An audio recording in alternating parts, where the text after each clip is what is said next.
حمد و ثنا کے بعد محترم معزز سامعین کرام، گزشتہ درس میں آپ کے سامنے سورہ آل عمران کی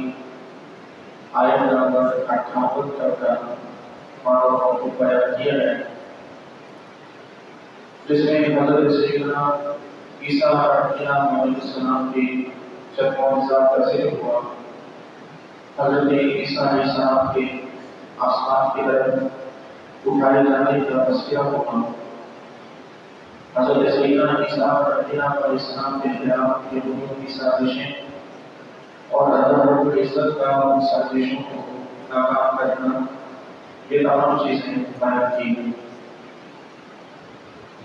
آیت نمبر 59 میں اللہ تبارک و تعالیٰ نے عیسائیوں کی ایک بہت بڑے عقیدے کا رد فرمایا۔ عیسائی حضرت سیدنا عیسیٰ علیہ السلام کی عبادت اس نظریے سے کیا کرتے تھے کہ چونکہ حضرت عیسیٰ کے بارے نہیں ہے تو وہ یہ کہا کرتے تھے کہ حضرت عیسیٰ اللہ کے بیٹے ہیں، اور اس نظریے سے حضرت عیسیٰ علیہ السلام کی عبادت کیا کرتے تھے کہ اللہ کے بیٹے ہیں، تو اس لیے یہ بھی عبادت کے مستحق ہیں۔ حضرت حسن فرماتے ہیں کہ نجران کے دو راہب، ایک کا جن کا نام سید اور دوسرے کا نام عابد تھا، یہ دونوں رسول اللہ صلی اللہ علیہ وسلم کی بارگاہ میں حاضر ہوئے تو حضور نے انہیں اسلام لانے کی دعوت دی۔ ان میں سے ایک نے کہا کہ ہم آپ سے پہلے اسلام قبول کر چکے ہیں۔ نبی کریم علیہ السلام نے ارشاد فرمایا کہ تم جھوٹ کہتے ہو کہ تم نے جھوٹ کہا کہ اسلام قبول کرنے سے تمہیں تین چیزیں روکی ہیں، ایک یہ کہ تم صلیب کی عبادت کرتے ہو، دوسرا یہ کہ تم خنزیر کھاتے ہو، اور تیسرا یہ کہ تم یہ کہتے ہو کہ اللہ کا بیٹا ہے۔ یہ تین باتیں وہ ہیں کہ جو اسلام کے خلاف ہیں، اور ابھی ان تین باتوں کی وجہ سے ہمارا کلمہ پڑھ کے مسلمان نہیں ہوتے۔ اور عیسائیوں نے کہا کہ جب آپ ہمیں یہ بتا دیں کہ حضرت عیسیٰ کا باپ کون ہے، تو اللہ تبارک و تعالیٰ نے یہ آیت مبارکہ کے سورہ آل عمران کی آیت نمبر 59 نازل فرمائی اور ارشاد فرمایا کہ اِنَّ مَثَلَ عِیسیٰ عِندَ اللہِ کَمَثَلِ آدَمَ، کہ اللہ کی بارگاہ میں حضرت عیسیٰ کی مثال حضرت آدم کی طرح ہے۔ خَلَقَهُ مِن تُرَابٍ، کہ آدم علیہ السلام کو اللہ نے مٹی سے بنایا، ثم قال له كن، پھر ان سے فرمایا کہ ہو جا، فیکون، تو ہو گئے۔ اب اس آیت میں اللہ تبارک و تعالیٰ نے عیسائیوں کا یوں رد فرمایا کہ جب عیسیٰ علیہ السلام کے صرف باپ نہیں ہے تو وہ اللہ کے بیٹے ہوئے، تو آدم علیہ السلام کو زیادہ عبادت کے مستحق ہوئے کہ ان کی نہ تو ماں ہے اور نہ ہی باپ۔ اور یہ طریقہ استدلال اس طریقے سے کئی مرتبہ علماء کرام نے عیسائیوں سے مناظرہ کیا۔ روم کے عیسائیوں سے بعض علماء کا مناظرہ ہوا تو وہاں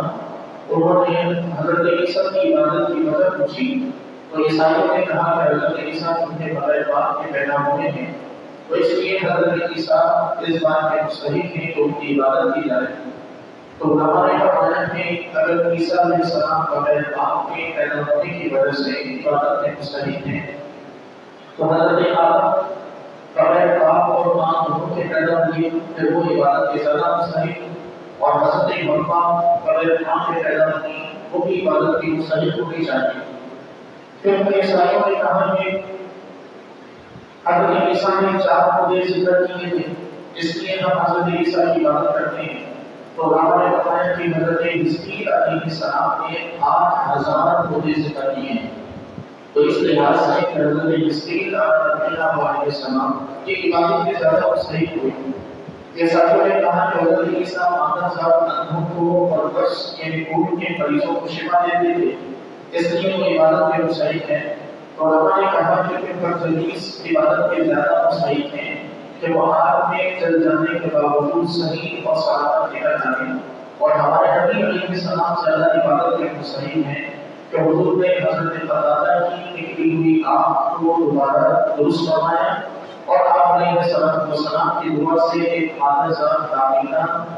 صحیح ہوا اور آپ علیہ السلام نے دونوں کو بھی زندہ کروایا. تو یہ وہ طریقہ ہے استدلال میں کہ جسے ہم قیاس کہتے ہیں یا عقلی طور پر دلیل پیش کرنا کہتے ہیں کہ جس کی اجازت اللہ تبارک و تعالیٰ کی اس آیت مبارکہ سے ہمیں ملتی ہے. اور یہ ساتھوں پر ایک بہت بڑا اعتراض اور ان کے لیے بہت بڑا فکری اور سوال ہے کہ حضرت عیسیٰ کی عبادت صرف اس لحاظ سے کی جا سکتی ہے کہ وہ بغیر باپ کے پیدا ہوئے ہیں، تو پھر اور بھی ہستیاں موجود ہیں دنیا میں کہ جو بغیر باپ کے یا بغیر ماں اور باپ دونوں کے پیدا ہوئے ہیں. حضرت آدم علیہ السلام، حضرت حوا علیہ السلام. اسی طرح اللہ تبارک و تعالیٰ نے حضرت آدم علیہ السلام کے بارے میں فرمایا کہ اللہ نے دعا کہ کو ہم نے مٹی سے پیدا کیا، ثم قال له كن فيكون، پھر اس سے فرمایا کہ ہو جا تو ہو گیا. اب یہاں کچھ اعتراض کیے جاتے ہیں. ایک اعتراض یہ کہ حضرت آدم علیہ السلام سے اللہ نے فرمایا کہ ہو جا، کہ جبکہ حضرت آدم علیہ السلام کا وجود ہی نہیں تھا تو حضرت آدم سے خطاب کیسے ہوا کہ ان سے کہا گیا کہ ہو جاؤ تو ہو جائے. تو اس کا جواب یہ کہ حضرت آدم سے یہ جو خطاب کیا گیا کہ اللہ کے علم ازلی کے مطابق جو رب کائنات کے علم کے مطابق آدم علیہ السلام کا وجود تھا، اس وجود سے کہا گیا اور پھر وہ حضرت آدم علیہ السلام سے تب ہو گئے. اسی طرح حضرت آدم علیہ السلام کے بارے میں یہ فرمانا کہ کن فیکون، یعنی ان سے کہا گیا کہ ہو جاؤ، یعنی پیدا ہو جاؤ، یہ زندہ ہو جاؤ، اور وہ پیدا ہو گئے. تو اس کا جواب یہ ہے کہ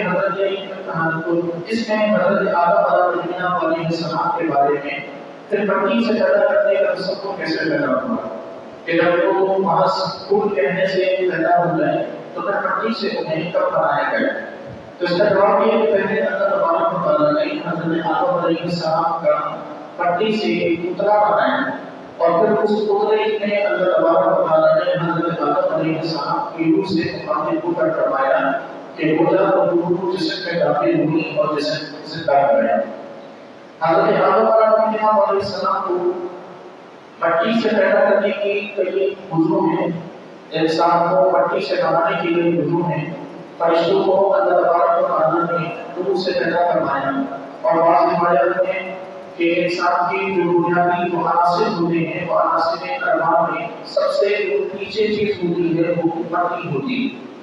اتنے اوپر جو ہے وہ آگ ہے، آگ سے اللہ تبارک و تعالیٰ نے جنوں کو پیدا فرمایا. ہوا ہے، غاز ایک قول کے مطابق اللہ تبارک و تعالیٰ نے ہوا سے فرشتوں کو پیدا فرمایا. جب یہ سب سے نیچے جو مٹی ہوتی ہے اس سے انسان کو پیدا فرما کر انسان کو رب کائنات نے سب سے نچلی چیز سے ہونے کے باوجود سب سے افضل اور سب سے بڑا بنایا. یہ انسان کی افضلیت ہے کہ انسان کے لیے بڑا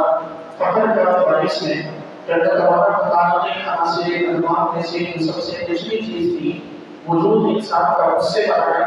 لیکن مقام پر اللہ تعالیٰ نے انسان کو اس کے علم، اس کے عقل اور اس کے شعور کی وجہ سے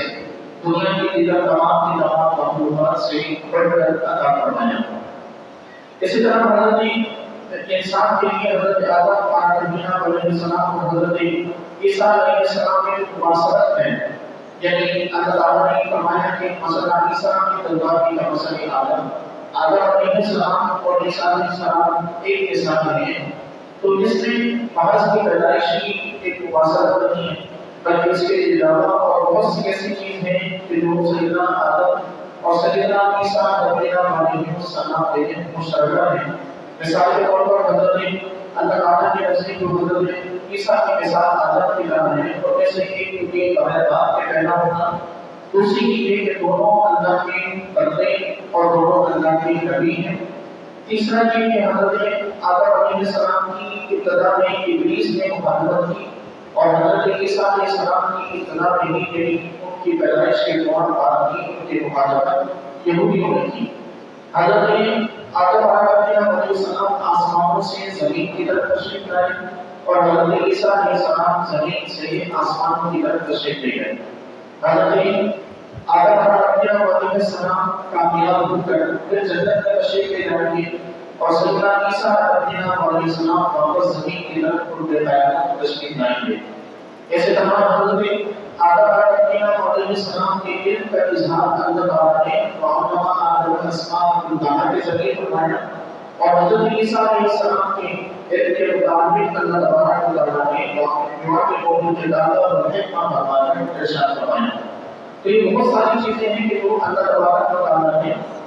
حضرت آدم اور حضرت عیسیٰ علیہ السلام کے مشترک رکھی ہیں اور جن کا ذکر اپنے کائنات نے کہا فرمایا کہ انما مثل عیسیٰ عند اللہ کمثل آدم کہ عیسیٰ علیہ السلام آدم علیہ السلام کی نسل ہیں.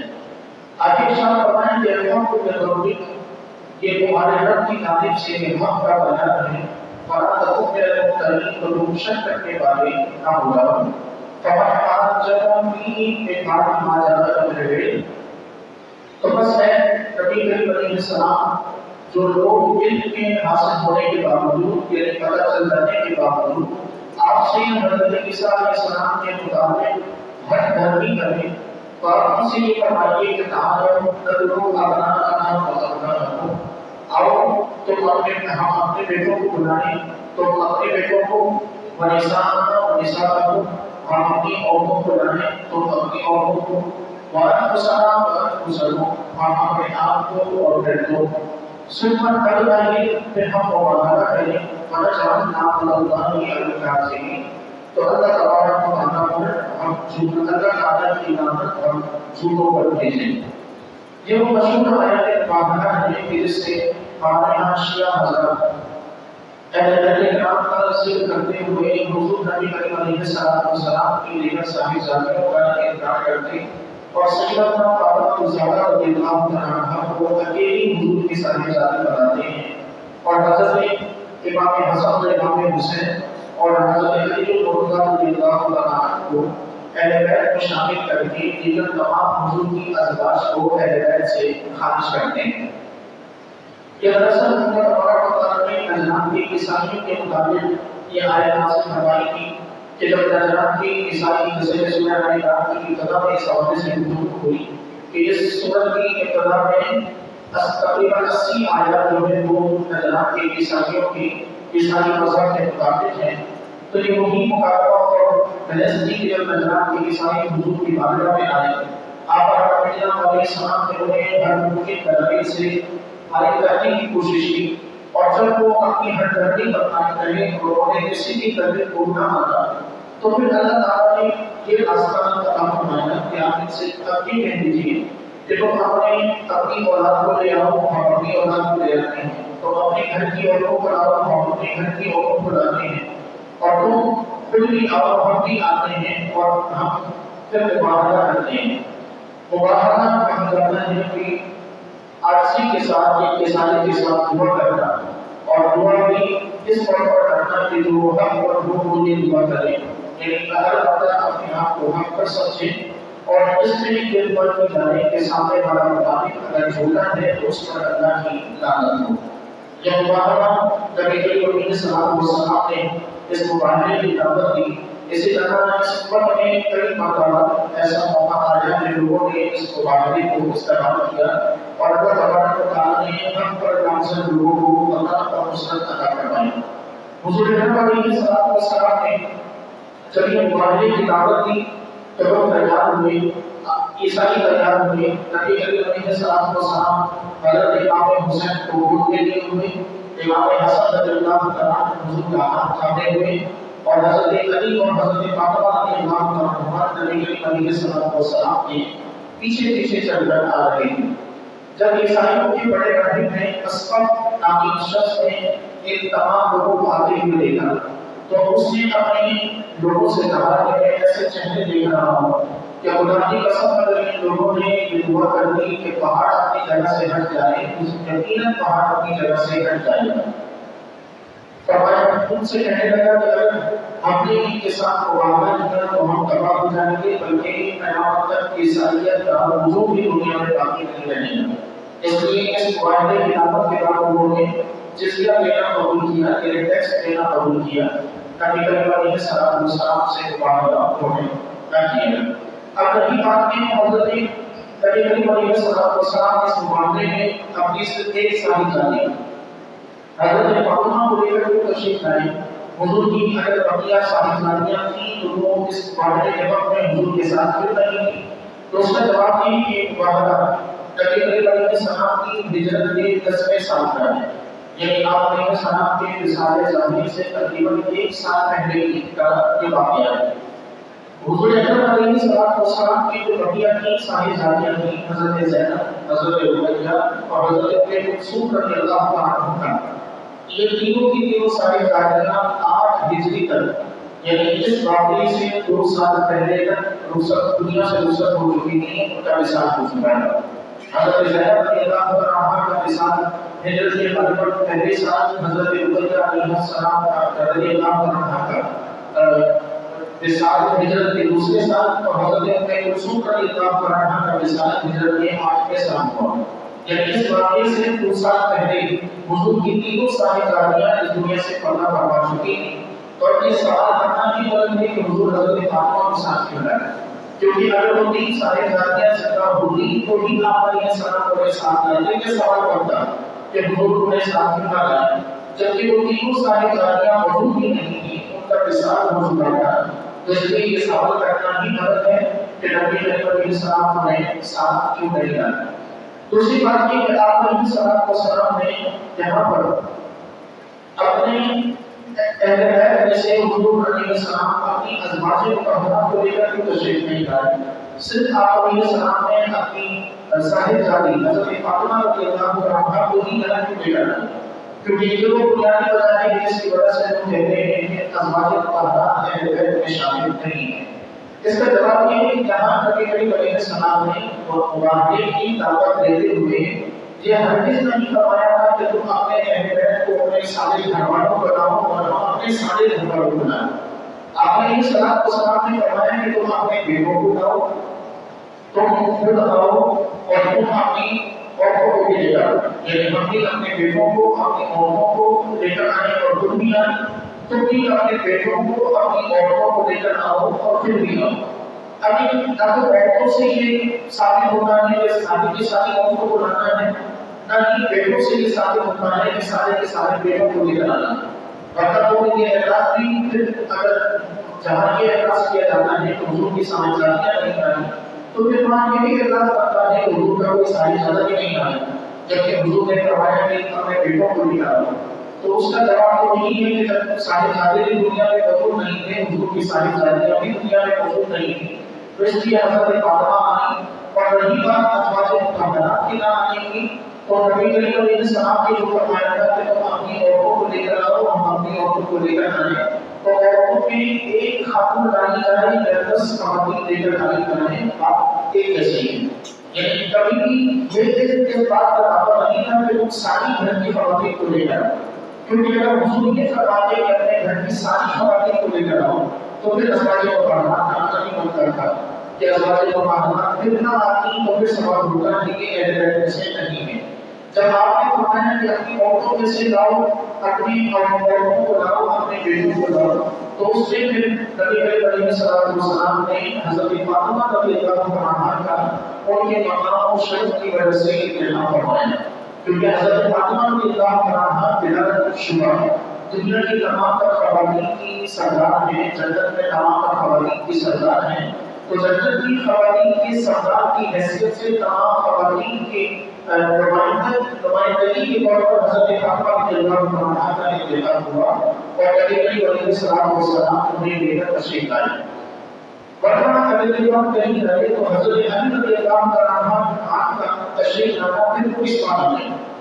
جبکہ حضور نے فرمایا کہ نہیں تھا کہ تم اپنے دامادوں کو لے کر آؤ. تو سیدنا علی رضی اللہ عنہ کو حضور کیوں لے کر آئے؟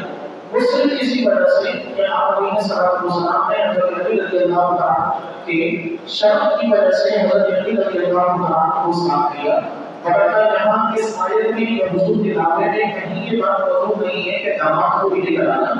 آپ علیہ السلام جو حضرت علی کو لے کر ہاتھ تشریف لائے تو یہ حضرت علی رضی اللہ عنہ کا شرف تھا کہ حضور نے ان کا انتخاب فرمایا اور آپ علیہ السلام انہیں اپنے ساتھ لے کر آئے. تو وہاں کی کسی بھی قسم کا اعتراض نہ ہو ہمارے ذہنوں میں شک پیدا نہ کرے کہ آپ صلی اللہ علیہ وسلم کی دیگر ساری جانیاں نہیں تھیں، حضور کی 4 ساری جانیاں تھیں، حضرت زینب رضی اللہ عنہا،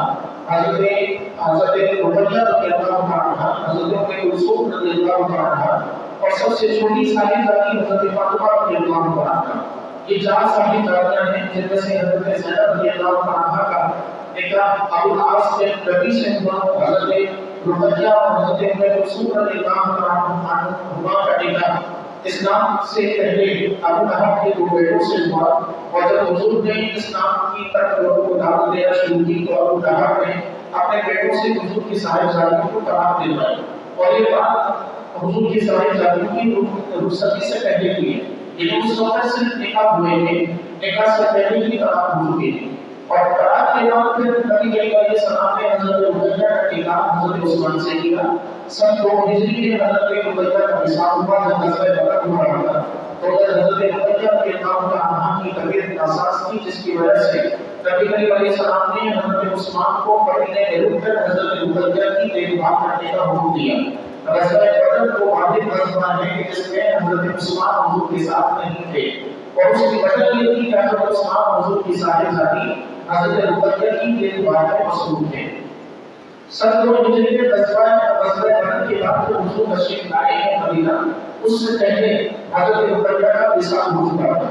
پھر نبی کریم علیہ السلام نے حضرت کلثوم کا نکاح حضرت عثمان سے کیا، اور یہ تقریباً نکاح 6 سال چلا۔ 6 سال کے بعد سن 8 ہجری میں حضرت کلثوم رضی اللہ عنہا کا وصال ہوا۔ تو یہ تمام پر پوری تفصیل ہمارے سامنے ہے نبی کریم علیہ السلام کی ساری جانیوں کی۔ یہاں بات حضور کی ساری جانیوں کی چلی رہی ہے تو ایک اعتراض حضور کی ساری جانیوں پر مزید یہ کیا جاتا ہے کہ آپ صلی اللہ علیہ وسلم نے اپنی ساری جانیوں کے نکاح مشرکین سے کر لیے۔ ابو لہب کے بیٹوں سے، ابو لہب اسلام کا سب سے بڑا دشمن تھا، ابو لہب کے بیٹوں سے حضور نے اپنی ساری جانیوں کے نکاح کر لیے، تو یہ کیسی حضور کی ساری جانیاں تھیں؟ تو اس کا جواب یہ ہے کہ نبی کریم علیہ السلام نے یہ نکاح ابو لہب کے 2 بیٹوں سے کی، جن میں سے ایک کا نام عتبہ تھا جس سے حضرت رقیہ کا نکاح ہوا،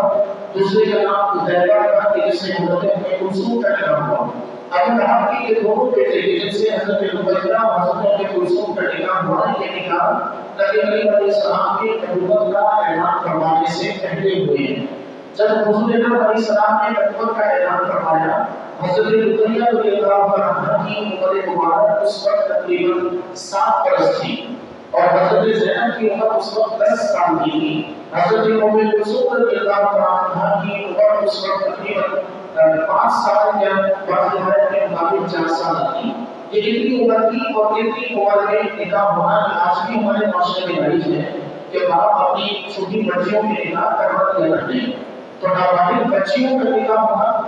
یہ کسی بھی شریعت میں ناجائز نہیں ہے۔ آپ علیہ السلام نے اپنی نابالغ صاحبزادیوں کے نکاح کروا دیے تھے۔ رخصتی صرف حضرت زینب کی ہوئی تھی، اور حضرت زینب کی 10 سال کی عمر میں رخصتی یہ بھی حیرت کی بات نہیں، کیونکہ ہم یہ جانتے ہیں کہ اسلام کی تعلیمات میں ہے کہ بالغ ہونے کے طور پر نکاح و رخصتی شادی کر دی جائے، اور بیت کی سرزمین کی جس طرح کا وہاں موسم کا مزاج ہے، وہاں 9 سال کی عمر میں بالغ ہو جانا ایک فطری بات ہے۔ اسی وجہ سے اسلام نے یہ حد لگائی ہے کہ لڑکی کی بالغ ہونے کی کم از کم جو عمر ہے وہ 9 سال ہے، کیونکہ 9 سال کی عمر میں پھر لڑکی بلوغت کی عمر کو ہو جاتی ہے اور بالغ ہو جاتی ہے۔ اب اگر ہجرت میں نبی کریم علیہ السلام کے اعلان نبوت کے وقت حضرت زینب کی عمر 10 برس تھی اور حضرت زینب کی رخصتی ہو چکی تھی، تو اس میں کوئی کسی قسم کا اعتراض نہیں ہونا چاہیے۔ 9 سال کی بلوغت کی عمر ہے، ممکن ہے کہ 9 سال کی عمر میں حضرت زینب بالغ ہو گئی ہوں اور نبی کریم علیہ السلام نے ان کی رخصتی کروا دی ہو۔ رہی بات حضرت رقیہ اور حضرت کلثوم کی، تو ان کے صرف نکاح ہوئے ہوئے تھے، اور ان کی بالترتیب عمریں 7 سال اور 4 یا 5 سال کی تھی، اور نابالغ عمر میں نکاح کا ہونا یہ کوئی حیرت انگیز بات نہیں ہے۔ اور پھر جب نبی کریم علیہ السلام نے نبوت کا اعلان فرمایا تو کوئی رخصتی کی ضرورت ہی پیش نہیں آئی۔ ابو لہب کے 2 بیٹوں نے اپنے باپ کے کہنے پر ان دونوں صاحبزادیوں کو پہلے ہی طلاق دے دی تھی۔ تو یہ تمام پر ایک پیارا بیان کیا جاتا ہے کہ حضور نے مشرکین سے اپنی صاحبزادیوں کے نکاح کیے، اس کا مطلب یہ ہوا کہ حضور کی بیٹیاں نہیں تھیں، ورنہ ایک نبی کی بیٹی کا نکاح مشرک سے کیسے ہوا ہے؟ تو اس کا جواب یہ ہے کہ اس وقت تک تو نکاح کے احکام ہی نازل نہیں ہوئے تھے، کیونکہ نکاح کے جو احکام ہیں یہ شریعت سے تعلق رکھتے ہیں، اور شرعی احکام بہت سارے مدینہ منورہ ہجرت کے بعد حاصل ہوئے ہیں۔ ہجرت سے پہلے تو ان احکام کا تصور ہی نہیں تھا کہ کس سے نکاح ہو سکتا ہے، کس سے نہیں ہو سکتا،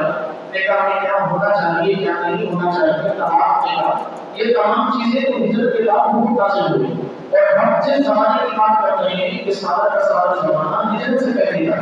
تو ہجرت سے پہلے کے زمانے میں جب نکاح ہی نہ ہوا ہو، جب نکاح کے حکم بھی نازل نہ ہوئے ہیں، تو اس وقت یہ ایسے موقع ہیں کہ نبی کریم علیہ السلام کی اعتراض کیا جائے کہ حضور کی صاحبزادیوں کے نکاح مشرکین سے کیے گئے۔ اگر یہ اعتراض کیے جا سکتے ہیں تو پھر سب سے بڑا اعتراض حضرت خدیجہ پہ ہوتا ہے۔ سب سے بڑا اعتراض حضرت سیدہ خدیجہ کبریٰ رضی اللہ عنہا پر ہوتا ہے، اور وہ اعتراض یہ ہے کہ حضرت خدیجہ کا وصال ہوا اور حضرت خدیجہ بغیر جنازے کے دفن کر دی گئی، اور ہمیں یہ معلوم ہے کہ جنازہ پڑھنا فرض کفایہ ہے، ایک شخص بھی اگر جنازہ نہ پڑھے تو ثابت گنہگار ہے۔ تو حضرت خدیجہ کا جنازہ نہ پڑھنا گویا کہ نبی کریم علیہ السلام معصوم کا گنہگار ہوئی۔ تو یہ اتنا بڑا اعتراض ہمارے سامنے ہے کہ حضرت خدیجہ کا جنازہ نہیں پڑھایا گیا، بغیر جنازے کو ان کی تدفین ہو گئی۔ وجہ اس کی یہ ہے کہ اس وقت جنازے کا حکم بھی نازل نہیں ہوا تھا۔ جب جنازے کا حکم نازل نہیں ہوا تو پھر آپ ایسے ہی اعتراض کریں تو حضور یا اور کوئی معصوم کا گنہگار ہو سکتا ہے، اس لیے انہوں نے حضرت خدیجہ کا جنازہ نہیں پڑھا۔ تو بالکل اسی طرح مشرکین سے نکاح کا معاملہ یہ ایسا ہی کہ اسی طور پر ہے کہ اس وقت تک نکاح کے احکام ہی نازل نہیں ہوئے تھے۔ اللہ نے یہ واضح ہی فرمایا تھا کہ کس سے نکاح ہو سکتا ہے اور کس سے نہیں ہو سکتا، تو اس لیے نبی کریم علیہ السلام کے صاحبزادوں کے نکاح ہوئے، اور یہ نکاح بھی اس وقت ہوئے کہ جب حضور نے نبوت کا اعلان نہیں فرمایا تھا۔ لوگ آپ کو صرف محمد بن عبداللہ کی حیثیت سے جانتے ہیں، ابھی حضور نے اپنے رسول ہونے کا نبی ہونے کا اعلان نہیں کیا تھا۔ آپ محض حضرت عبداللہ کے صاحبزادے حضرت عبدالمطلب کے پوتے اور ابو طالب کے بھتیجے کی حیثیت سے معاشرہ میں جانے جاتے تھے، حضرت خدیجہ کے شوہر کی حیثیت سے جانے جاتے تھے۔ تو اس زمانے میں اپنی صاحبزادیوں کا نکاح کوئی کسی سے نہیں کرے تو اس پر کسی قسم کا ہمیں اعتراض کا حق حاصل نہیں ہے۔ پھر یہاں آپ نے سلام نے جب یہ مباہدہ فرمایا اور عیسائی اس مباہدے میں نہ ٹک سکے اور انہوں نے معاملے سے انکار کر دیا، تو حضور علیہ السلام نے فرمایا کہ خدا کی قسم یہ اگر مباہدہ کر دیتے، اگر عیسائی آج مباہدہ کر دیتے تو رب کائنات تمام عیسائیوں کو انسی بنا دیتا، یہ لوگ انسی اور بدتر بن جاتے اور دنیا سے عیسائیت کا وجود ختم ہو جاتا، لیکن انہوں نے مباہدہ نہ کر کے اپنے آپ کو بچا لیا، کیونکہ نبی کے مقابلے میں آنا یقیناً دنیا کا سب سے جو سمجھیے کہ دنیا کی سب سے بڑی خوبی اور دنیا کی سب سے بڑی غلطی ہے کہ اللہ اس کے رسول کے مقابلے میں آتا ہے۔ تو حضور نے اس لیے فرمایا کہ اگر یہ مباہدہ کر دے تو یہ خنزیر اور برتن کی شکلوں میں وصف ہو جاتے اور دنیا سے عیسائیت کا وجود ختم ہو جاتا۔ پھر اللہ نے فرمایا کہ کہاں محمد صلی اللہ علیہ وسلم کے ارادے لگا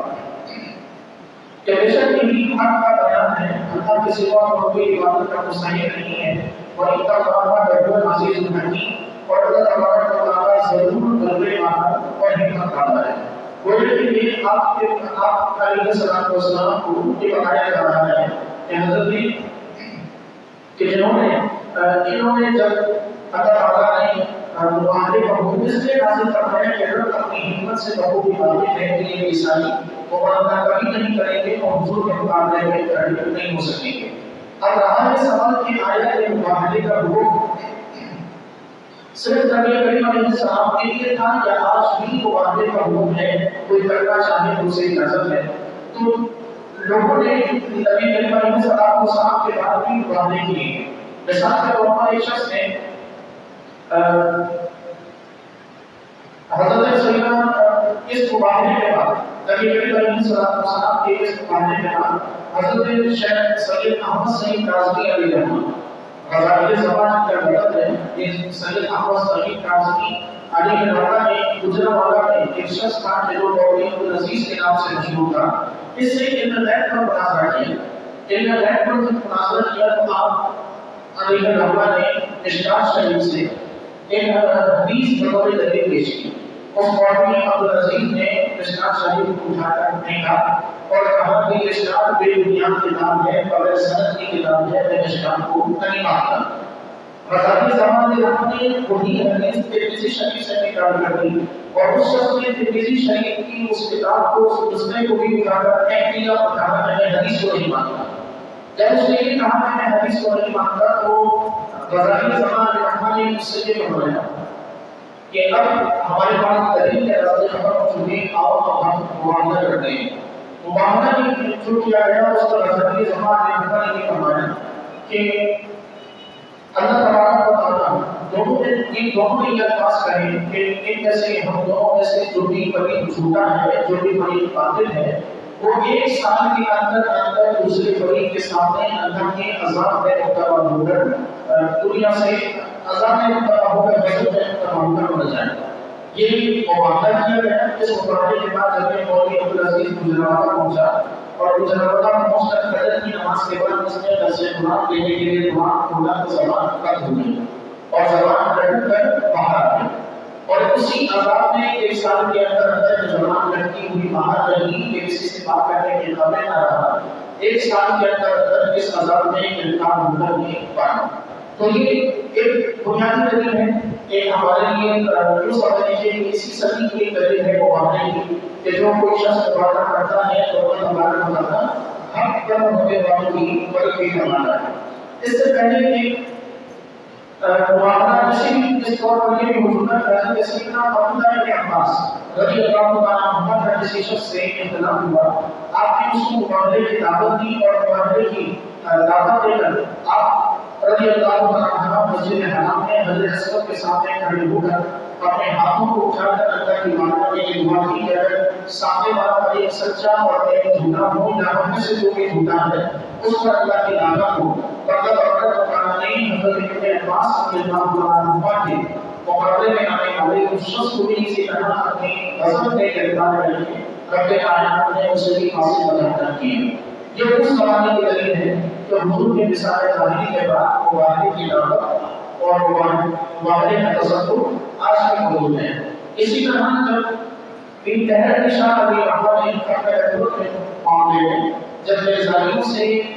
مناظرہ کیا تو مناظرے کے بعد جب بیزاری کسی بھی دلیل کو نہ آنے والا ہوا تبھی انتہائی شاہ علی رحمہ نے اسے واحد کی دعوت دی تھی اور وہاں کو واحد کے تصور دیا تھا کہ ہم قرآن آیات میں لے کر واقعہ کرتے ہیں اور یہ کہتے ہیں کہ اللہ تعالیٰ جو ہم میں سے کبھی جھوٹا ہو کر دے اللہ اسے اپنے عذاب میں گرفتار کرے اور لوگوں کے سامنے ایک کا نشانہ بنائے. لیکن پہلا نشانہ جو اللہ کے مقابلے میں جو بیزاری تھا اس نے بھی نظام کے عیسائیوں کی طرف واقعہ نہ کیا اور ڈر کے بعد وہاں سے وہ بھاگ گئے. تو یہ تمام تر قرآن کے واقعات ہمارے سامنے موجود ہیں کہ اللہ تبارک و تعالیٰ قرآن کی صورت میں جو حق پر ہو رہے کائنات اسے بہت صورت عطا فرماتا ہے. اسی طرح ایک شخص کے بارے میں ایک شخص کے بارے میں ہمارے ایک روایت کو دوسرے اخبار میں بھی بلکہ چند بار پہلے اخبار میں بھی اس شخص کی انتقال کی خبر پہنچی کہ جو جس نے کسی زمانے میں ایک وعدہ کیا تھا قرآن ہاتھ میں رکھ کر آپ سے گزر نہیں رہا اور وہ قرآن ہاتھ میں پکڑ کر جب آپ سے گزر اللہ تعالیٰ نے درود شریف پڑھ کر آپ سے گزر نہیں رہا. تو جب درود شریف پڑھ کر وہ شخص آگ میں سے گزرا تو آپ نے اسے جھنڈا برابر کے نقصان نہیں پہنچایا. یہ ابھی ہماری ملک پاکستان کے بعد کی بڑھنے کے بعد کی بات ہے کہ یوں سمجھ لیجیے کہ کوئی تقریباً 30-40 سال پہلے کا واقعہ ہے کہ جو اس شخص کا تازہ ترین واقعہ معاہدے کی صورت میں ہمارے سامنے موجود ہے. تو یہ تمام پر مصور معاہدے کے آج بھی ہمارے سامنے موجود ہیں اور اس طرح اللہ تبارک و تعالیٰ ہم پر کامسن لوگوں کی مدد بھی فرماتا ہے. لیکن اس کی شرط یہ ہے کہ جو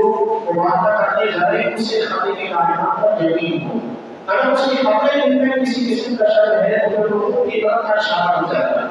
جب تک رب کائنات پر کامل یقین نہ ہو تب تک معاہدہ کسی کے طور پر نہ کیا جائے. لیکن ہر عام اور خاص شخص کو اس بات کی اجازت نہیں ہے کہ وہ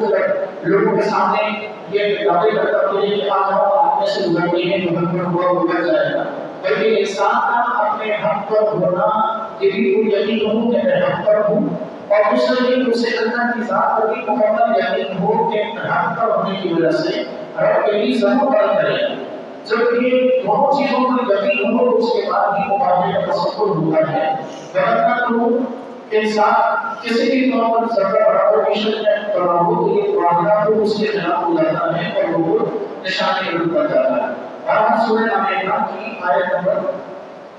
63 تک کا ترجمہ اور مفہوم آپ کے سامنے بیان کیا ہے. خالق کائنات سے دعا ہے کہ پروردگار ہم سب کو صحیح طریقے سے سمجھنے جاننے اور اپنے ایمان و عقیدے کو تازہ رکھنے کی توفیق عطا فرمائے اور آمین آمین.